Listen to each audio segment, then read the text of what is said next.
안녕하세요. 사연 읽어주는 남녀입니다. 오늘도 와주셔서 감사드리며, 그럼 오늘의 사연 바로 소개해드리겠습니다. 제 남편은 방진 마스크를 만드는 사업을 하고 있습니다. 그동안은 공장에 주로 납품을 해서 크게 일을 벌일 필요도 없었고, 남편도 현상 유지만 하면서 살고 싶다고 늘 입버릇처럼 말했었죠. 본인은 사업 키워서 큰 돈을 버는 것보다 중요한 가치들이 있다고 말입니다. 그 어떤 것보다 남편이 중요하게 생각하는 건 가족이었습니다. 가정적인 부모님 아래 장남으로 자라서 그런지 그 관념은 아주 철저하더라고요. 그래서 남들처럼 화려하게 살 수 있는 건 아닐지라도 아이들 교육 충분히 할 수 있고 본인 혼자 벌어도 가족들 사는 데는 문제 없으니 첫애가 3살이 되었을 때 제게 전업주부를 해줬으면 좋겠다고 했습니다. 자기는 어렸을 때부터 엄마가 일하면서 집에 없었던 게 그렇게 싫었다면서 뭔가 배우고 싶거나 아이들이 크고 나서 장사 같은 게 하고 싶으면 그때 적극적으로 밀어주겠다고 하더라고요. 당시 저는 프랜차이즈 김밥집을 운영하고 있었습니다. 원래 엄마가 손맛이 좋으셔서 평소에는 반찬을 만들어 팔고 주문 들어온 이바지 음식을 하는 일을 하셨었는데 어렸을 때부터 엄마를 도우면서 자연히 음식 만드는 걸 좋아하게 되었어요. 대학도 조리 쪽으로 가려다가 그래도 나중에 취직을 하려면 식품영양학과가 더 나을 것 같다는 부모님 조언에 식품영양학과를 나왔고요. 대학생 때부터 바쁜 엄마 가게 돕느라 방학 되면 방과 후에 늘 가게에 나와 있었는데 그때 저를 예쁘게 보신 분이 지금의 시아버지십니다. 근처에서 공장을 하시던 분이라 가끔 직원들이랑 드신다고 반찬을 대량 주문해서 가져가시기도 하고 집에서 드신다고 퇴근길에 사가기도 하시는 단골이었거든요. 대부분 공장에서는 한밭집이라고 해서 밥 해주는 곳이랑 조리사가 있는데 그렇게 큰 규모가 아니라 밥이랑 국은 그냥 어머님이 하시고 반찬은 저희 집에서 대놓고 드셨습니다. 그렇게 몇 년을 다니시다가 어느 날부터인가 자기 큰아들 한번 만나보라고 하도 조르셔서 어린 마음에 단골 손님이시고 어른이시니 소원이라도 들어드리는 게 예의겠다 싶어 한번 만났던 거죠. 그런데 세상에 그냥 나간 자리에서 제가 첫눈에 반해서 쫓아다닐 줄은 미처 몰랐습니다. 푹 빠져서 나름 잘 되던 김밥집도 정리하고 남편과의 미래를 준비했어요. 처음에는 반대하던 엄마도 남편을 몇 번 만나보시고는 그러시더라고요. 그래, 저 사람이면 적어도 너 넘어졌을 때 두고 갈 그런 놈은 아니다. 네 김밥집은 내가 인수하마. 또 혼수해주려고 모은 돈 있는데 그걸로 김밥집 인수해서 반찬 가게나 넓히련다. 그렇게 친정엄마는 당신 가게 옆에 있던 제 김밥집을 인수하고 그걸 정리한 돈으로 결혼 준비를 했습니다. 뭐 어쩌니 저쩌니 해도 엄마 돈이었지만 그래도 전 그 덕에 어린 나이에 부모 손 안 빌리고 자기 가게 정리해서 시집오는 신통한 며느리로 시작하게 된 거죠. 그 사람은 착하고 선했습니다. 아버지 사업을 물려받아서 나름 고민하며 발전시키려고 했고요. 시아버지가 하시던 공장은 원래 필터 공장이에요. 각종 가전과 공장 기계에 들어가는 필터를 생산하는 곳이었는데 남편이 사업을 물려받고 필터 기술을 활용해서 마스크까지 만들어 확장한 거죠. 나는 공부도 그렇게 잘하지 못했고, 그냥 성실하게 일하고 일한 데서 돈 벌어 가족들이 편안하게 사는 거, 그게 꿈이야. 그 욕심 없는 말이 참 진실되게 느껴졌습니다. 그래서 27의 나이에 결혼을 결심했죠. 저를 예쁘게 봐주셨던 시아버지도 시아버지지만 시어머니도 이런 분이 있나 싶게 좋은 분이셨어요. 딸이 귀한 집 무남 동녀로 태어나 귀하게 자라셨고 역시나 딸이 귀한 집으로 시집와서 아들만 둘 낳으신 분이라 처음에 제가 인사 갔을 때 글쎄 벌떡 일어나서 덩실덩실 춤을 다 추셨다니까요. 나도 드디어 쇼핑 같이 갈 딸이 생겼다. 잔뜩 긴장하고 간 자리에서 시어머니가 그러시는 바람에 저는 완전히 어려운 마음이 사라져서 그날 당장 시어머니를 엄마라고 부르게 됐을 정도예요. 어쩔 때는 친정보다 시댁이 더 편할 때가 있을 정도로 비현실적으로 좋은 시댁에서 유일하게 제가 불편한 사람은 다름 아닌 시동생이었습니다. 솔직히 남편은 공부머리는 좀 없었어요.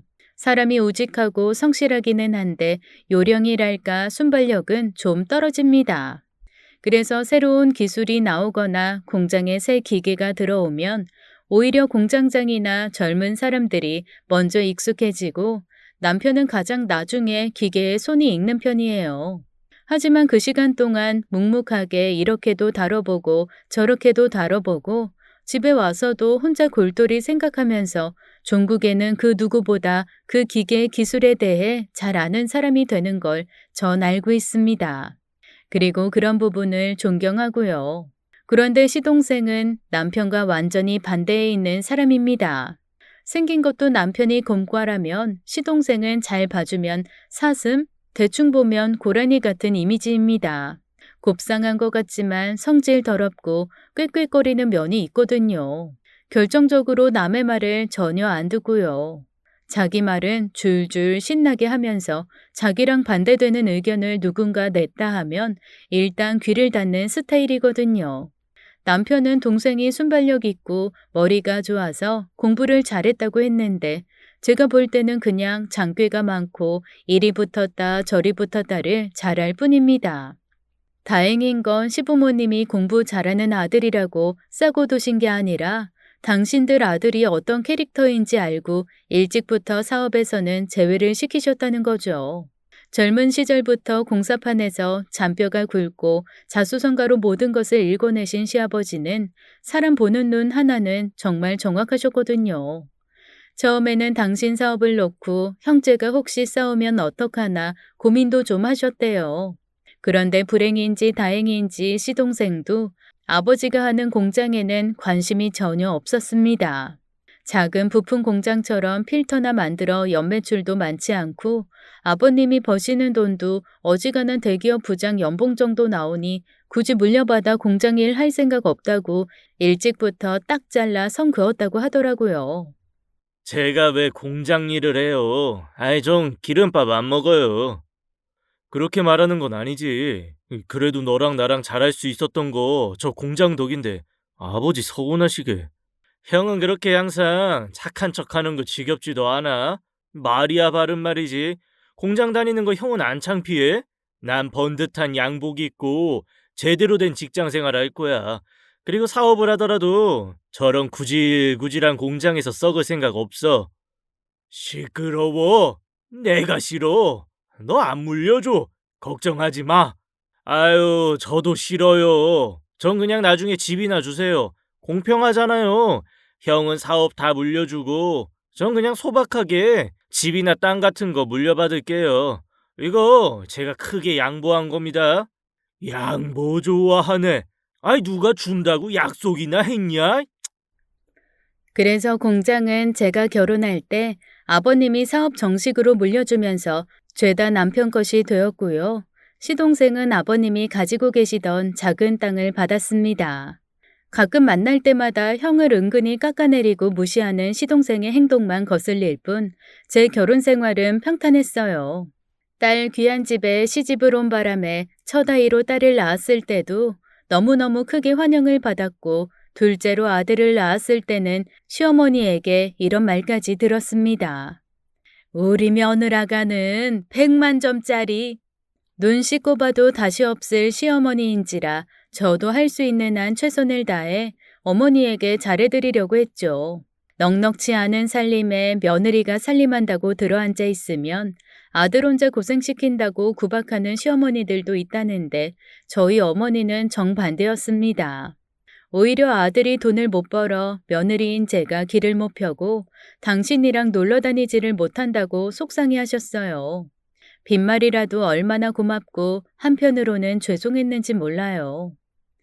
아범이 조금만 더 잘 벌면 내가 며느리 덕을 더 많이 볼 텐데 아들놈이 시원찮아서 우리 아까운 며느리가 호강을 못하네. 나도 덩달아 호강하려면 우리 며느리가 돈이 많아야 하는데. 어머니, 저는 지금 충분히 만족해요. 그이가 얼마나 성실한지 아시잖아요. 우리 어머니 더 호강하시려면 사실 제가 벌어야 하는데요. 아이고, 입술이 이뻐서 그런가 말도 예쁘게 해, 우리 애기는. 네, 결혼하고 10년이 다 되어 가는데도 여전히 전 시어머니의 애기였습니다. 이 정도면 고대 광실에서 삼시세끼 상다리 부러지게 안 살아도 너무 행복하겠다 싶었는데 그런 제 삶의 삐걱거림이 시작된 건 얄미운 시동생이 더 얄미운 동서를 결혼할 사람이라고 데리고 온 다음부터였어요. 처음에는 얌전 빼면서 이 말 저 말 안 하더니 남편이랑 시동생이 잠깐 따로 할 얘기가 있다고 나간 다음부터 태도가 싹 바뀌더라고요. 어머, 공장이요? 우리 자기가 공장이라고는 말 안 했는데 그냥 작은 랩 같은 거라고 했거든요. 랩이요? 네네, 연구소 같은 거. 근데 공장이었어요? 그럼 형님은 거기서 밥하고 그러시는 거예요? 아니요, 저는 집에서 살림해요. 세상에, 요즘 세상에 누가 집에서 놀아요. 아주버님이 성격 되게 좋으신가 봐요. 집에서 막 놀게 하고. 아우, 저 사람은 집에 있으면 퍼진다고 절대 회사 그만 못 두게 해요. 저 사람 월급 정도면 저도 좀 놀아도 될 것 같은데. 제가 아무리 허허실실이라지만 처음 만난 자리에서 들을 말이 있고 그렇지 않을 말이 있잖아요. 그래서 좀 무례한 것 같다고 한마디 쏘아붙였죠. 그랬더니 세상에 갑자기 울기 시작하는 거예요. 마침 딱 남편이랑 시동생이 들어오면서 깜짝 놀라더라고요. 왜 그래? 왜 갑자기 울어? 아니, 난 그냥 아주버님이 혼자 외벌이 하시면 힘드시겠다고. 공장 일이라는 게 쉬운 게 아닌데 얼마나 힘드실까 그랬더니 형님이 갑자기 쓸데없는 참견이라고 뭘 한다고 그런 소리 하냐고 쏘아붙이셔서 나 너무 놀래서 죄송해요. 제가 죄송해요. 원래 제가 눈물이 좀 많고 잘 놀래서 그래요. 죄송해요. 죄송해요. 아, 형수, 벌써부터 군기 잡는 거예요. 뭐예요? 나 진짜 좋은 마음으로 밥 한 끼 먹자고 왔다가 이게 뭐예요, 정말. 아, 형, 나 간다. 세상에, 억울한 건 전데 변명이건 해명이건 설명이건 뭐든 할 새도 없이 시동생이란 놈은 동서를 데리고 훅 나가버리더라고요. 저 새끼 저거 성질머리하고는 끼리끼리 만났구만. 끼리끼리 만났어. 그 와중에 제가 기가 막혀 쓰러지지 않은 건 그나마 남편이 시동생과 동서보다는 저를 먼저 믿어줬다는 거였습니다. 고마워, 여보. 내가 그런 말 안 할 거라는 거 믿어줘서. 내가 내 동생을 모르고 내 마누라를 몰라? 에휴, 안 봐도 뻔하다 저것들. 당신 앞으로 이래저래 억울한 일 생길 것 같은데 그럴 때는 당신도 참지 마. 알았지? 알았어. 하지만 얼마나 억울한지 집에 오는 차 안에서 눈물이 나 멈추지를 않더라고요. 동서의 깐족거림은 결혼 후에도 계속되었습니다. 그나마 처음에는 자기가 좀 우위에 있는 것 같으니 살살 감정만 긁으면서 깐족거리는 게 다였어요. 돈도 자기네가 좀 더 버는 것 같고 입는 옷이나 쓰는 물건도 자기네가 더 나은 것 같으니 은근히 비교하면서 약 올리는 정도? 저를 동정하는 척 비웃는 정도였죠. 하지만 그 상황이 어느 순간부터는 조금씩 변화, 아니, 악화되기 시작했습니다. 바로 전 세계를 강타한 전염병 때문이었어요. 원래 공기청정 필터를 소규모로 생산하던 공장을 물려받고 남편은 조금씩 그 필터를 활용한 제품군을 늘리면서 사업을 구상하고 있었거든요. 마침 방진용 마스크 쪽에 수요가 있어서 그 부분을 증설하던 즈음 전염병이 걷잡을 수 없이 퍼진 거예요. 당연히 필터며 마스크 수요가 천정부지로 오르면서 하루 24시간 공장을 돌리고 직원을 충원해도 들어오는 주문을 감당 못할 정도가 되었습니다. 게다가 저도 모르는 사이에 남편이 무슨 특허를 하나 신청해 둔 게 있었는데 그게 또 어떻게 팔리고 하면서 저희는 순식간에 사업이 불같이 일어났어요. 애들도 고등학생이라 손이 많이 안 가던 중이라서 저도 공장에 들러부터 밤낮 할 것 없이 일을 했고 은퇴하신 시부모님까지도 공장에서 먹고 자고 하실 정도로 일이 많았습니다. 그래도 생각하지도 못한 금액의 돈이 벌리니 정신을 못 차리겠더라고요. 처음에는 피곤한 것도 모르겠고 그저 좋았습니다. 시부모님은 우직하게 노력하더니 드디어 빛을 본다며 저보다 더 행복해 하셨고요. 1년간 번 돈이 그동안 번 돈보다 많다면 말 다 했죠 뭐. 그렇게 저희는 아파트도 사서 이사를 가고 공장도 하나 더 세우면서 1년 사이 완전히 천지 차이의 삶을 살게 되었습니다. 여보, 나 무서워. 우리 다들 어렵다는데 우리만 이렇게 살아도 되는 거야? 상황은 그런데, 여튼 지금은 다른 생각 말고 일단 할 수 있는 걸 하자. 응? 그렇게 저희 둘은 일단 불편한 마음과 감사하는 마음을 동시에 안고 밀려 들어오는 주문 때문에 정신없는 나날을 보내고 있었습니다. 그런데 어느 날 점심 먹다 말고 전화 받으러 나간 남편이 한참 뒤에 들어와서는 드물게 씩씩거리더라고요. 당신 왜 그래요? 에이, 망할. 못된 놈의 새끼. 왜요? 누군데? 뭔데 그래요? 남편은 한참을 씩씩거리다가 말을 시작했습니다. 아마 밤에 포장하고 적재할 인원을 도저히 더 구하기가 힘들어 시동생에게 전화를 한 모양이었어요. 혹시 가능하면 금요일에 휴가를 좀 내고 금토일 3일만 동서랑 와서 일을 좀 도와줄 수 있냐고 말이죠. 아무리 자동화가 많이 되었다고는 해도 사람이 검수하고 체크해야 하는 그런 부분들이 있는데 이게 안 되면 모든 공정이 늦어지니 남편으로서는 애 같아서 연락을 한 거였죠. 그런데 시동생이 대뜸 그러더랍니다. 아이고, 남의 불행으로 큰 돈 버니까 좋아. 형, 그렇게 돈 버는 거 다 죄다 죄. 난 그 좌판에 들어가기 싫어. 언제 망할지도 모르는데 너무 거만 떨지 말고, 어? 세상에, 그게 말이나 되는 소리인가요? 마스크가 필요한 세상이 되었고, 그래서 마스크를 만들었을 뿐인데, 무슨 이용은 이용인가요? 바이러스를 저희가 만들어서 퍼뜨린 것 마냥 그렇게 취급해 놓고, 동서라는 사람은 문자 하나 툭 왔더라고요. 형님, 요즘 마스크 사기가 너무 힘드네요. 100개만 집으로 좀 보내주세요. 너무 어이가 없더라고요. 내보내는 물량도 모자라서 저희 것도 남기지 못해 밖에 다닐 때는 면 마스크에 필터만 껴서 다니고 있는데 뭘 맡겨둔 것 마냥 달라고 하는지 말입니다. 빈말이라도 너무 바쁘실 텐데 주말이라도 좀 도와드릴까요? 말은 못할 망정이요. 그리고는 집에 무슨 일이 있을 때마다 비꼬면서 그러더라고요. 형님네는 이제 벼락부자 되셨잖아요. 저희는 둘이 벌어도 벅차요. 물려받은 것도 없고 자수성가하려면 한 푼이 아쉽거든요. 그러니까 저희한테는 뭐 부담하라고 하지 마세요. 말은 그렇게 하면서 블로그며 SNS에는 이 와중에도 호텔로 호캉스 다니고 독채 펜션 예약해서 여행 다니고 그러더라고요. 어이가 없었지만 그러려니 또 넘어갔습니다. 솔직히 너무 바빠서 하나하나 그런데 신경 쓸 여력이 없었거든요. 그리고 그 즈음 시어머니를 통해서 원치 않게 들리는 소식들이 있었습니다. 아마 동서가 서방님을 달달 볶는 모양이었어요. 처음에는 공장 따위라고 무시했던 사업도 형만 물려받아 이렇게 성공을 하니 분했던 모양이죠. 게다가 어떻게 제가 명품 가방을 남편에게 선물 받았단 얘기가 귀에 들어간 날에는 이혼 얘기까지 나왔다고 하네요. 어쩌니 저쩌니 해도 그 얘기는 사실 저에게는 먼 얘기였습니다. 별로 신경 쓰고 싶지도 않았고요. 그런데 제 속을 터지게 만드는 일은 어이없게도 남편에게서 벌어졌습니다.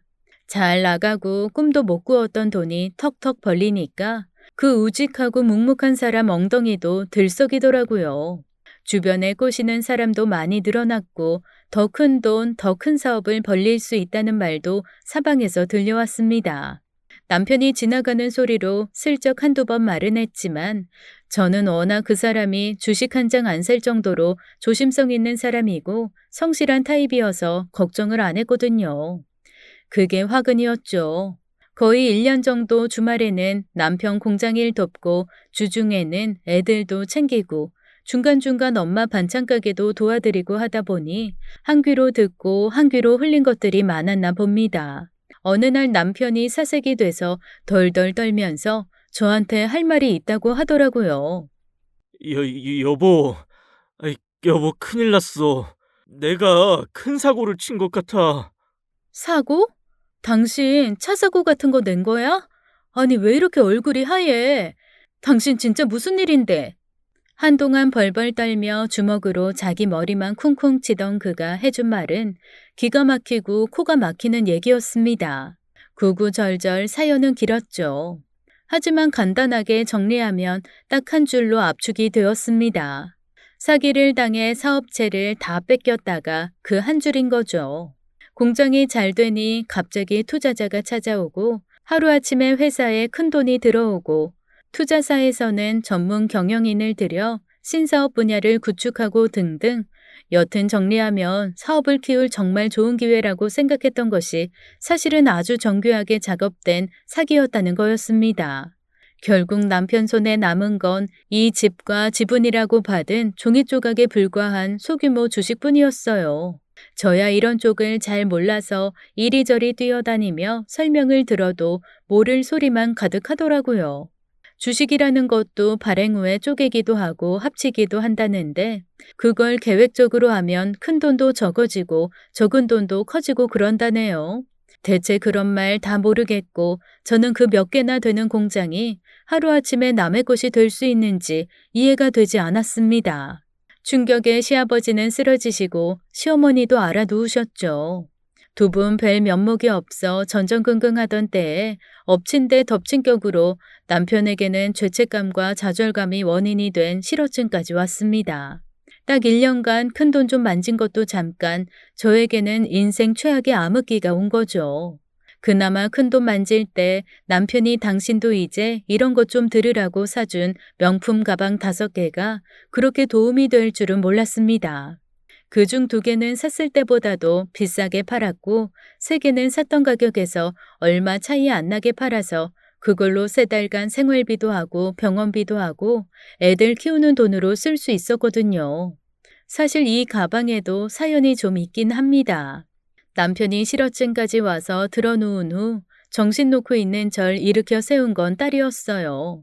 갓 대학에 들어간 새내기, 이제부터 엄마 아빠가 지원해 줄 테니 너 하고 싶은 거 하라고 있는 대로 희망을 불어 넣어줬는데 그나마 첫 등록금이라고 해주고 망한 게 다행일 정도가 되었으니 얼마나 미안했는지요. 그런데 참 제가 다른 건 몰라도 자식 하나는 잘 키웠더라고요. 사정 알고 딱 휴학 깨내더니 일단 하루 3시간은 자기 동생 붙들고 앉아 공부시키더라고요. 너 장학금 없이는 학교 못 다녀. 그러니까 네가 살 길은 장학금 받는 학교에 한 번에 들어가는 거야. 목숨 걸어. 제 누나 말이라면 투덜거리면서도 고개 끄덕이는 게 습관인 아들은 처음으로 투덜거림도 없이 그러겠다고 하며 공부에 매진했습니다. 그리고 딸은 바로 아르바이트를 시작했고요. 엄마, 나 그렇게 후레자식으로 자라지 않았어. 엄마 인생 실패 안 했다고. 그러니까 이러고 있는 거 이해는 되는데 바닥으로 파고들지는 마. 뭐라도 해야 아빠도 할머니도 할아버지도 살지. 이 집에 이제 나랑 엄마밖에 없어. 우리가 원더우먼이 돼야 한다고. 태어나서 그렇게 부끄러웠던 적이 있을까요? 제 속으로 낳았는데 저보다 큰 사람이 되었더라고요. 우리 딸이. 그러면서 딸이 제게 정말 조심스럽게 말한 게 바로 명품 가방 판매였습니다. 엄마, 진짜 미안한데 지금 당장 큰 현금 만들 수 있는 건 저 가방들인 것 같아. 내가 나중에 꼭 큰 돈 벌어서 다시 사줄 테니까 저거 우리 팔자, 응? 미안해, 엄마. 쓰던 걸 누가 사. 하긴 나 저거 네 아빠가 하도 사라 그래서 사긴 했지만 쓸 일 없어서 그냥 두기만 했어. 나중에 너 주려고 했지. 엄마, 명품 재테크라고 몰라? 요즘엔 오히려 새 거 산 거보다 중고가 더 비싼 애들도 있어. 그러니까 팔자. 정말 팔아서 돈이 될 수 있다면 그것만큼 좋은 게 있을까요? 저는 그쪽 세계를 전혀 몰라서 높은 가격으로 팔 수 있다는 것도 딸 덕에 처음 알았습니다. 그래서 딸과 함께 가방들을 꺼내 열심히 사진을 찍고 있는데 동서에게 전화가 오더라고요. 그래도 걱정이 돼서 전화를 했나 싶은 마음에 받았는데 역시는 역시이고 기대를 저버리는 게 못된 인간들의 순리인지 동서 첫마디는 절 기함시켰습니다. 형님, 그 형님 지금 가지고 계신 가방들 있잖아요.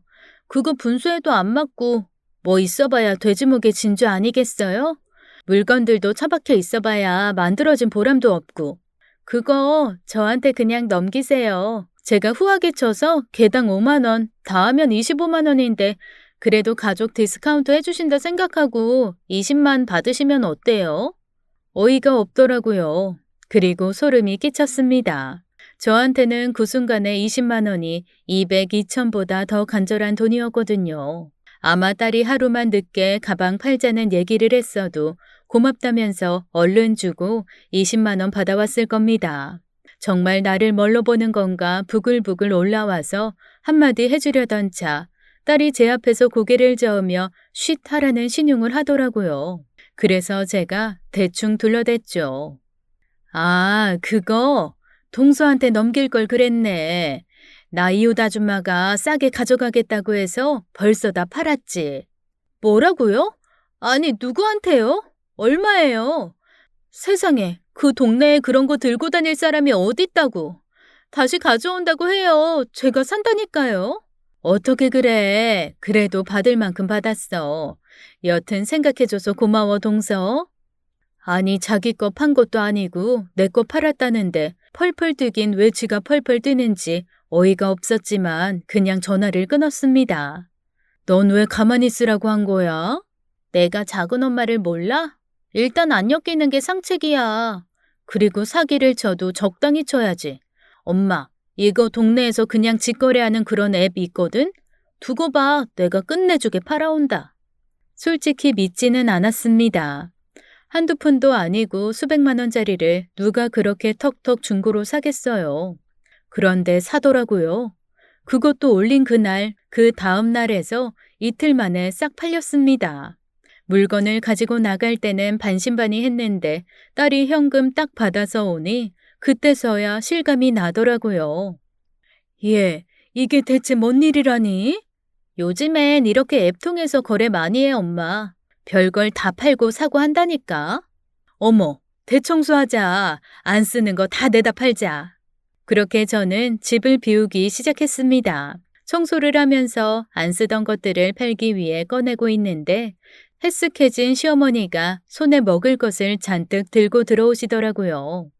너 이모하니? 어디 가니? 아이고, 어머니, 저희 야반도주 안 해요. 그나저나 어머니도 누워 계시던 분이 뭘 이렇게 가져오셨어요? 아들 걱정해 오신 어머니를 앉혀놓고 전 딸이 알려준 그 중고거래 앱을 말씀드렸습니다. 어머니 눈도 번쩍 하시더라고요. 어머니 집에도 나름 고풍스러운데 그닥 쓰지는 않는 것들이 꽤 많이 있었거든요. 예, 나도 한번 챙겨볼게. 그거 다 팔아서 일단 너희 좀 살자. 그렇게 시어머니는 자개로 된 소품서부터 액세서리, 옷 이런 것들을 싹 챙겨오셨습니다. 늙음하게 이런 것까지 팔게 만든 게 너무 죄송해서 한바탕 눈물바람을 한 것도 잠시 저랑 시어머니는 이나마라도 집어다 팔 수 있는 게 어디냐며 딸 도움을 받아 신나게 사진을 찍어 올렸어요. 다행히 올릴 때마다 쑥쑥 잘 팔려서 신기하고 기분 좋던 어느 날 동서가 씩씩거리며 말도 없이 들이닥쳤습니다. 마침 딸도 시어머니도 없이 저만 혼자 집에서 팔 것들 사진을 또 찍고 있었죠. 내가 이럴 줄 알았어 진짜. 동서 무슨 일이야? 말도 없이 갑자기. 중고마켓에 올리는 물건 형님이 올린 거 맞죠? 그걸 어떻게... 어머님이 팔아서 살림에 보태라고 다 주셨어요? 아니면 훔쳐왔어요? 훔치긴 뭘 훔쳐. 아니, 대체 날 어떻게 보고 그런 말을 함부로 하는 거야? 어떻게 보긴요. 염치 팔아먹은 백수 건달로 보죠. 엄밀하게 말하면 어머님이 주신 그 물건들 저도 지분 있는 거 아니에요? 물려받은 것들 중 쓰레기 같은 것만 저희한테 남기고 그나마 돈 될 것들은 다 팔아서 큰아들 주시겠다는 거잖아요. 참나.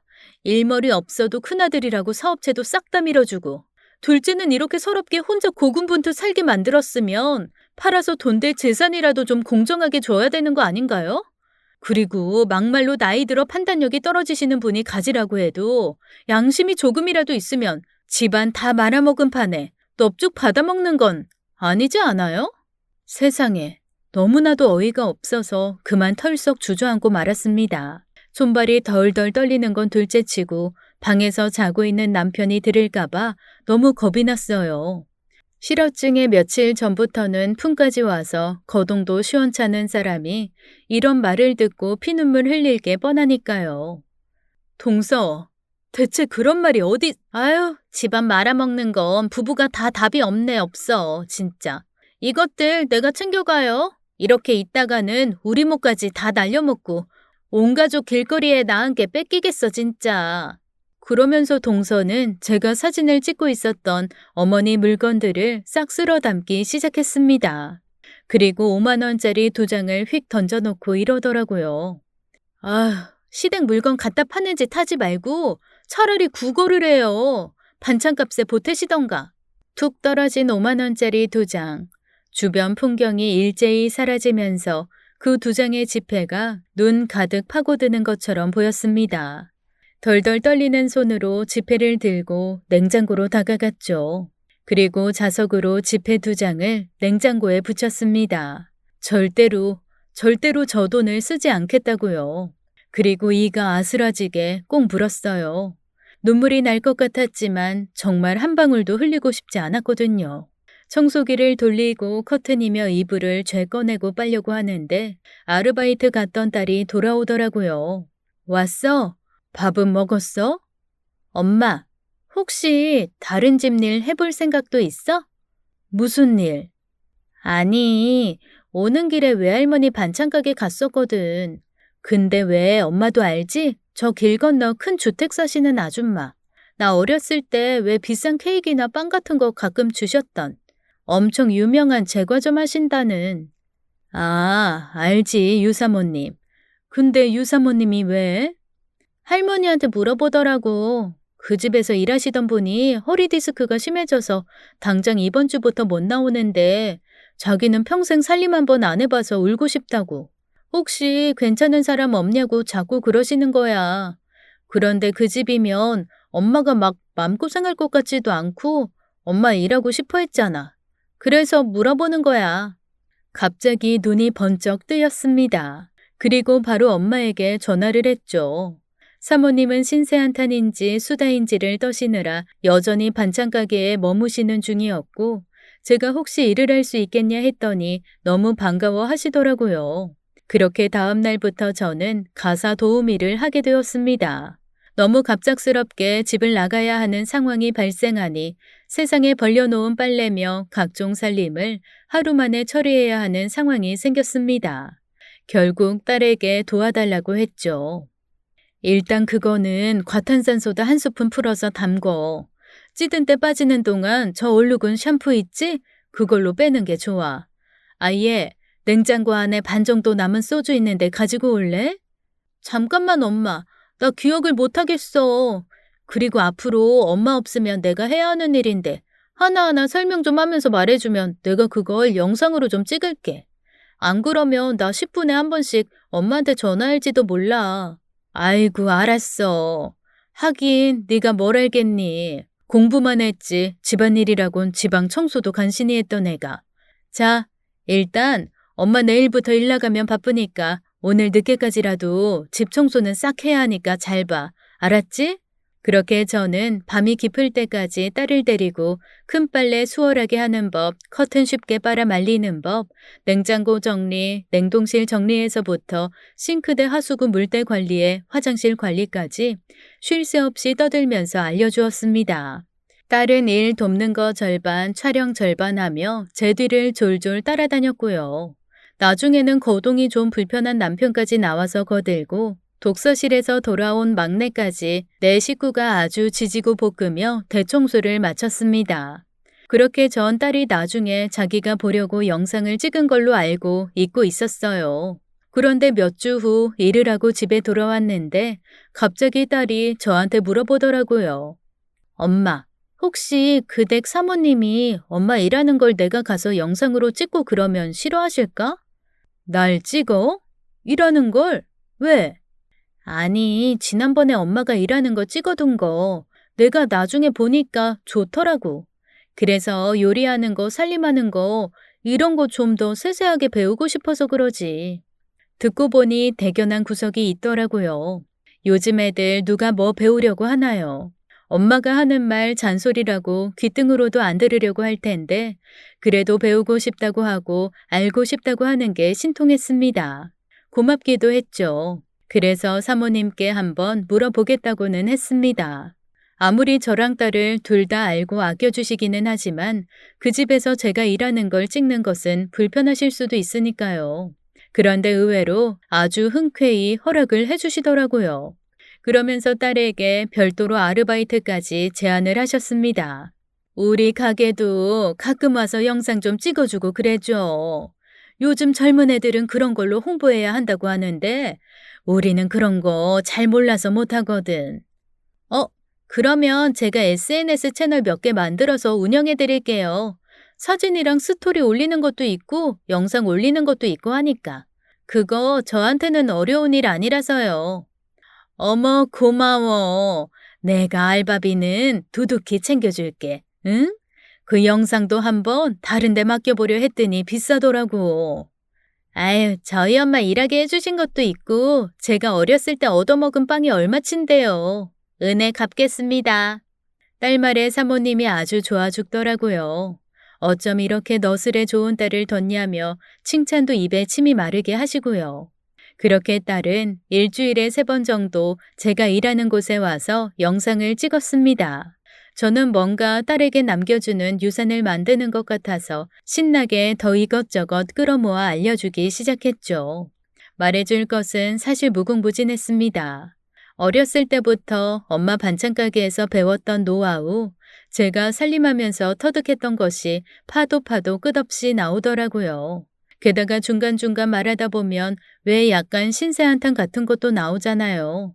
눈물도 나고 웃음도 나고 욕도 툭 튀어나오고 딸이랑 그런 시간을 갖는 것 자체가 너무 좋더라고요. 그렇게 몇 달이 지났습니다. 감감무소식이던 동서가 갑자기 연락을 하더라고요. 형님, 별일 없으시죠? 다른 게 아니고, 제가 일이 너무 많고 바빠서 이번에 승진도 할 것 같고, 요즘 다른 집 파출부 나가신다면서요? 그러지 말고 그냥 저희 집 일 좀 하시면 안 돼요? 제가 최저임금보다 1,000원 더 얹어드릴게요. 아무래도 남보다는 가족 일하는 게 낫지 않겠어요? 그러니까 지금 나보고 동선에 식모살이를 하라고? 아우, 형님도 말씀 되게 없어 보이게 하신다, 진짜. 식모살이가 뭐예요, 식모살이가? 도우미라는 말도 있고 하우스 매니저라는 말도 있는데 그냥 저 살림 까탈 안 피우는 거 아시잖아요. 반찬 정갈하게 해놓으시고 구석구석 청소 잘해주시고 대신 속옷은 제가 실크만 있어서 손빨래 하셔야 되긴 해요. 근데 뭐 다른 건 세탁소나 세탁기가 하니까 수월하실 텐데. 생각해 준 건 고마운데 나 지금 일하는 집 그만둘 생각 없어. 끊을게. 세상에 속이 부글부글 끓어오르더라고요. 그래도 사모님이 좋으셔서 남의 집 일하면서도 자존심 하나 다치는 거 없었는데 어쩜 가족이라는 사람이 오히려 이렇게 마음을 후벼 파는지 너무 원망스럽더라고요. 그나마 최근 들어 남편도 건강을 찾고 있고 조금씩 제가 번 돈으로 예전 같지는 않아도 밥 굶을 걱정은 없게 사는 중이라 이만해도 감사하고 좋다고 생각하는 중이었는데 정말 너무하다 싶었습니다. 저도 모르게 한숨이 복받쳐 올라왔죠. 그때 딸이 집에 들어왔어요. 엄마, 얼굴 왜 그래? 아빠 또 어디 아파? 아니, 아빠가 왜 아파? 그럼 누가 뭐라고 했어? 혹시 작은 엄마야? 그렇지 뭐. 에휴, 포기했어 난. 엄마, 내가 진짜 좋아하는 만화가 있는데 거기 이런 말이 나와. 끝날 때까지는 끝난 게 아니다. 포기할 마음을 먹지 않는다면 포기란 없다. 아이씨, 내가 좀 더 있다가 오픈하려고 했는데. 이리 좀 와봐. 딸은 저를 식탁에 불러다 앉혔습니다. 그리곤 통장을 하나 내놓더라고요.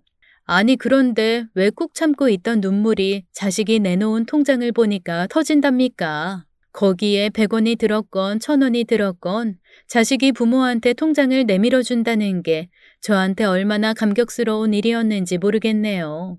그런데 더 놀라운 건 통장에 찍힌 숫자였습니다. 1, 10, 100, 1000, 100만, 1000만. 얘, 이게 무슨 돈이니? 무슨 돈이 이렇게 매달 크게 들어와? 엄마가 번 돈이야. 내가? 내가 왜? 나 뭐 보이스피싱 중간책 그런 거야? 아, 뭐래? 어디서 또 그런 건 들은 거야? 엄마 혹시 유튜브라고 알아? 알지. 그 영상 나오고 그러는데. 엄마, 거기서 완전까지는 아니더라도 나름 스타야. 살림 만렙 엄마로 인기 완전 많아. 이거 그 유튜브 수입이야. 내가 진짜 완전 큰 거 한 장 딱 찍히면 우리 엄마 기 팍 살게 내놓으려고 했는데 지금 오픈한다 진짜. 아무리 눈을 꿈뻑거려도 눈앞에 있는 통장이 사라지지 않더라고요. 진짜였습니다. 숫자를 문질러 봐도 그대로 있더라고요. 정말이었어요. 그러니까 이게 지금까지 네가 찍은 영상을 올려서 번 거라고? 나 나름 힘들었어. 썸네일 만들고 자막 넣고 편집하고 적절한 시간으로 자르고. 와, 처음에는 진짜 오래 걸렸거든? 그런데 이것도 손에 익으니까 할만하더라고. 내가 놀란 게 엄마? 의외로 엄마 또래도 살림법 몰라서 고생하는 사람들 많고 내 또래는 뭐 말할 것도 없고. 엄마 은근 인기 많아. 그러니까 엄마 기죽지 마. 아빠보다 엄마가 돈 훨씬 많이 버는 우리 집 기둥이야. 어느새 방 밖으로 나온 남편은 눈에 눈물을 글썽이며 서서 얘기를 듣다가 저한테 다가와 저를 꼭 안아주었습니다. 내가 우리 마누라. 언젠가 뭐 하나는 할 줄 알았다, 진짜. 실어증이던 남편이 그렇게 말을 꺼내는데 제가 더 고맙더라고요. 아마 남편은 실어증이 아니라 선택적 한묵증이었나 봐요. 남편도 마음의 짐을 조금은 내려놓은 것 같아 제 마음도 뻥 뚫리는 기분이었습니다. 저는 그날 한숨도 잠 못 자고 통장을 보고 웃고 발을 동동 하다가 또 통장을 보고 웃고 발을 동동 하기를 반복했어요. 그리고 다음 날은 마침 사모님 댁으로 일하러 가는 날이 아니었습니다. 딸은 어차피 저한테 다 사실대로 밝힌 거 오늘은 외할머니 반찬 가게에 가서 각 반찬 만드는 것 좀 찍어보자고 하더군요. 또 알아? 이참에 반찬 가게 대박 나면 외할머니도 또 스타 되실지. 아니, 발걸음이라는 게 이렇게 가벼울 수도 있는 건가요?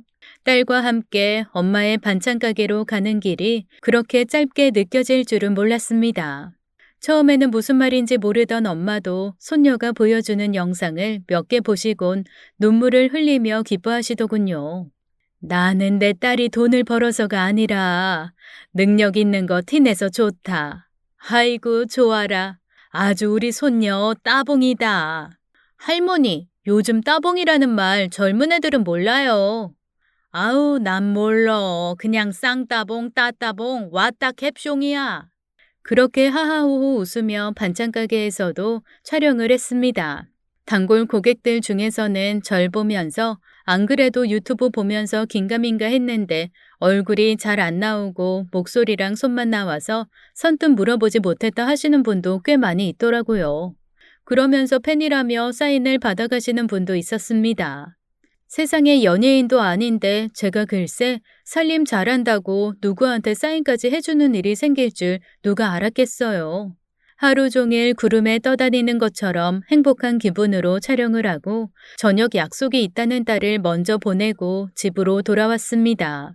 손에는 엄마가 바리바리 들려주신 반찬들을 들고 말이죠. 형님!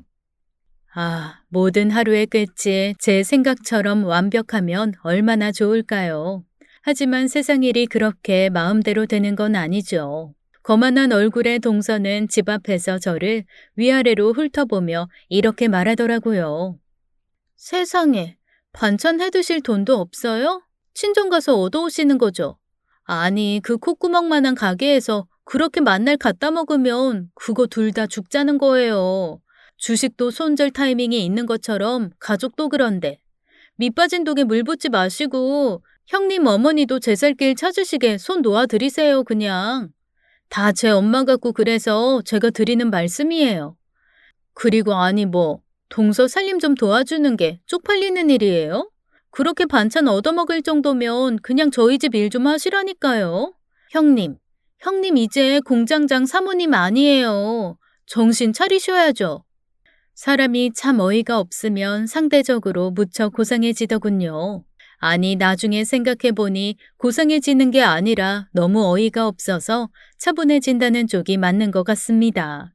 어쨌건 저는 동서의 말을 듣고 몹시 차분해졌어요. 동네 사람들 시끄러워. 들어가서 얘기하자. 차분하게. 그래요 형님. 망해서 동생네 일하러 다닌다고 소문나면 동네에서도 형님 좀 창피하실 수 있는데 아유, 내가 그 생각은 또 못했네. 그렇게 저는 동서와 집으로 들어갔습니다. 대체 어떻게 말을 해야 저 입을 다물게 하나 고민을 하고 있는데 동서의 주둥이가 쉴 새 없이 또 어이없는 소리를 쏟아내더군요. 아니, 저도 사실 형님 저희 집 오는 거 불편하실 것 같아서 말 안 하려고 했죠. 그랬는데 우리 그이가 진짜 세상 착해 빠져서 형수라도 일을 해야 형 병원비며 재활치료비며 될 거 아니냐고. 안 그러면 연쇄적으로 시부모님까지 줄줄이 도산이라고 그렇게 걱정을 하는 거예요. 그래서 저희가 굳이 꼭 형님을 식모로, 아니, 가사 도우미로 쓸 필요까지는 없는데 그럼에도 불구하고 정당하게 돈 드릴 방법을 찾다 보니. 동서, 그래서 도우미 월급 얼마 줄 건데?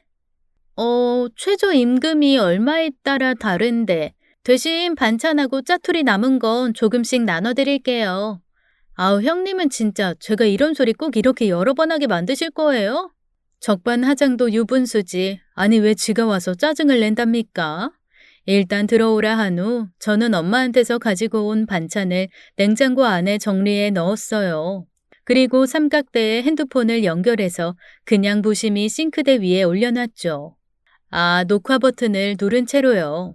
물색 없는 동서는 그 와중에도 제가 올려놓고 정리 중인 반찬을 흘끔흘끔 보다가 장조림, 코다리조림, 달래무침, 육전 이런 걸 슬그머니 빼놓더라고요. 이건 그냥 제가 가져갈게요. 뭐 이 집에 입이 많은 것도 아니고 어차피 버리는 거 제가 음식물 쓰레기 줄여드린다 생각하고 가져가는 거예요, 형님. 뚫린 입이라고 아주 말끝마다 형님 소리는 잘 갖다 붙이더라고요. 동서, 여기 좀 앉아봐. 네, 말씀하세요. 나 돈 잘 벌어. 네? 아니, 그게 무슨 말이에요? 파출부에서 그거 얼마나 번다고? 동서는 어이없다는 듯 비웃으며 절 봤습니다. 세상에 어쩌면 그렇게 경멸에 가득 찬 눈인지 아주 뱀처럼 야비하기가 말할 바가 아니더라고요. 혹시 유튜브라고 알아? 그럼 제가 그걸 모르겠어요? 그럼 유튜브로 돈도 번다는 거 그것도 알아? 형님, 저랑 형님을 같은 레벨로 놓고 자꾸 그렇게 무시하지 마세요. 제가 알아도 더 많이 알겠죠, 당연히. 그래? 그럼 이건 왜 모를까? 저는 동서 앞에 턱 통장을 내놓았습니다. 처음에는 이게 뭐야 하는 얼굴로 통장을 열어본 동서 얼굴이 하얗게 질리더라고요.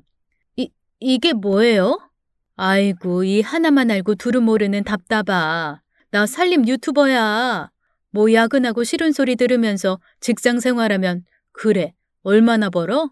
둘이서 먹고 살 정도는 되니까 일하는 사람 구하고 그러는 거지?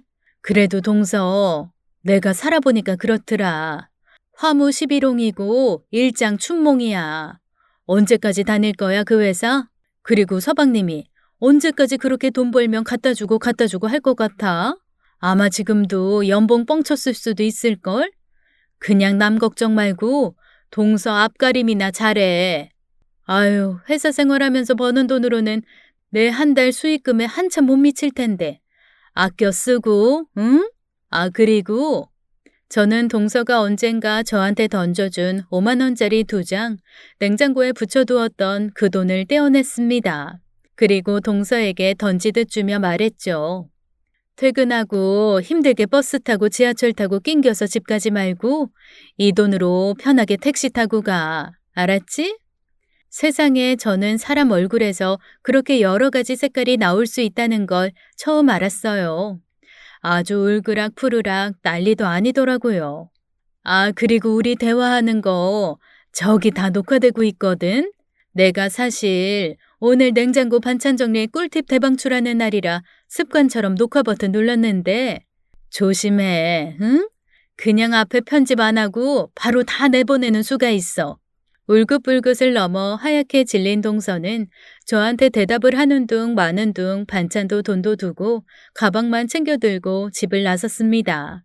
저는 영상 찍던 것을 멈추고 바로 딸에게 보내줬죠. 너 이거 잘 가지고 있어. 아주 내가 또 수틀리게 하면 확 다 풀어버릴 거니까. 싸가지 동서 참교육 이래가지고. 엄마, 몰래 찍으면 안 된다니까. 어쨌거나 잘했어. 영상 쓸 일은 없겠지만. 얼마나 속이 시원한지 저는 혼자서 낄낄거리며 웃기도 하고 콧노래도 부르며 간만에 즐거운 혼자만의 시간을 보냈습니다.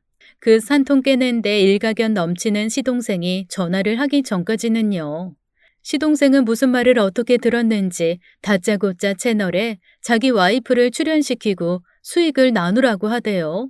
그래서 제가 아니 내 채널에 왜 걔를 출연시키냐고 했더니 글쎄 하는 말이 아니 형수, 요즘에 회사에서 구조조정 당한다고 불안해하고 그러는데 기왕 채널 그렇게 히트친 거 가족끼리 같이 하면 좋잖아요.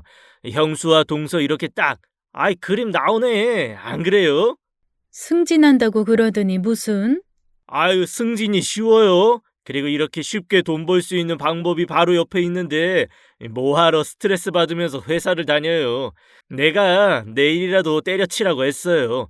형수랑 같이 채널하게. 내가 말 잘한다고. 정말 너구리 같은 놈 하는 짓도 딱 좀도둑 스타일이더라고요. 그래서 저는 뭐라 대답도 않고 그냥 이렇게만 말했습니다. 그렇게 말하는 건 뭐 서방님 마음이니까 제가 뭐라고는 못하겠네요. 그럼 그냥 형수와 동서 하는 겁니다. 나 그렇게 알고 있을게요. 언제나 그렇듯이 시동생은 제 대답 따위는 듣지도 않고 바로 전화를 끊더군요. 그래서 전 전화를 끊고 바로 시어머니에게 전화를 했습니다. 그리고 자초지종을 말씀드렸죠.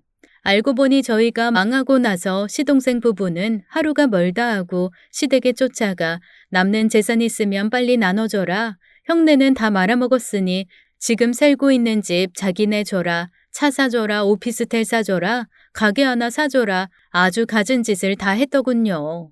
시어머니가 저 힘들까봐 혼자 그걸 꾹 참고 계셨던 겁니다. 그래서 전 어머니에게 여차저차해서 지금 수익이 이렇다. 지금까지는 어떻게 혼자 잘해왔는데 뭔가 새로운 구조를 짜야 할 것 같다. 수익 나눠드릴 테니 시어머니와 며느리가 같이 나오는 거 한번 찍어보실 생각 없냐 그렇게 물었죠. 어머니는 뭔지 잘 모르지만 그게 저 돈 버는데 도움이 되는 거라면 무조건 하겠다고 하셨습니다. 그리고 다음 날부터 시어머니와 저는 도란도란 살림 노하우도 나누고 옛날 어르신들이 전수해준 지혜도 전달받는 콘텐츠를 만들기 시작했어요. 딸이 편집을 기가 막히게 잘해준 탓도 있겠지만 워낙 시어머니가 살던 집 아가씨여서 고상하게 예쁘게 말을 잘하시다 보니 구독자들이 엄청 좋아하더라고요. 형님, 저랑 하신다면서요? 서방님한테 자세하게 물어봐. 난 한다고 대답한 적 한 번도 없어. 오히려 맘대로 생각하시라고 돌려서 거절한 게 전부야. 그럼 전 어떡하라고요? 같이 유튜브에서 돈 벌 생각에 회사에 사표도 냈고 벌써 술이 다 됐는데. 웃기네 진짜. 떡 줄 사람은 생각도 않는데 왜 김칫국부터 마셨어? 그리고 말은 바로 해야지. 사표 낸 게 아니라 권고사직 당한 거 받아들인 거라며. 잘리고 나서 누구한테 뒤집어 씌우려 그래? 형님!